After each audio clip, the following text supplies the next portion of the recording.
J'ai demandé à Dieu de me débarrasser de mes mauvaises habitudes. Dieu a dit non. Ce n'est pas à moi de te les enlever, mais à toi de renoncer à elles. J'ai demandé à Dieu de me donner de la patience. Dieu a dit non. La patience est un sous-produit des épreuves. Elle n'est pas accordée, elle s'apprend. J'ai demandé à Dieu d'épargner ma douleur. Dieu a dit non. La souffrance vous éloigne des préoccupations mondaines et vous rapproche de moi. J'ai demandé à Dieu de me donner du bonheur. Dieu a dit non. Je te donne des bénédictions. Le bonheur dépend de toi. J'ai demandé à Dieu de me donner tout ce que je pourrais apprécier dans la vie.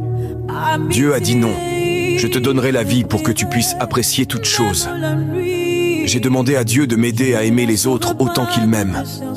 Dieu a dit, ah, finalement tu comprends l'idée. Mon fils, ma fille, écris Amen si tu es d'accord dans les commentaires et envoie ceci à la première personne que Dieu met dans ton esprit. Ce que la souffrance m'a appris, que Dieu est le seul ami qui ne te quitte jamais. Quand tout s'effondre, quand les gens te tournent le dos, lui, il reste. Dans mes moments les plus sombres, j'ai compris une chose essentielle.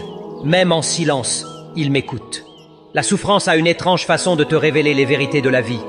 Elle m'a appris que Dieu est ma lumière, même quand tout semble obscur. Chaque larme, chaque cri intérieur, il les entend. Même quand mes mots disparaissaient dans mes sanglots, sa présence réconfortante était là. Je cherchais du soutien chez les autres, mais j'ai réalisé que le vrai réconfort, c'est lui. La douleur m'a ouvert les yeux. Dieu n'est pas juste un guide, il est un refuge, un ami fidèle. Et dans ce refuge, j'ai trouvé une force que je ne soupçonnais pas. Aujourd'hui, je ne vois plus la souffrance comme un ennemi, mais comme un chemin. Un chemin qui m'a rapproché de Dieu. Il est mon port dans les tempêtes, mon pilier inébranlable.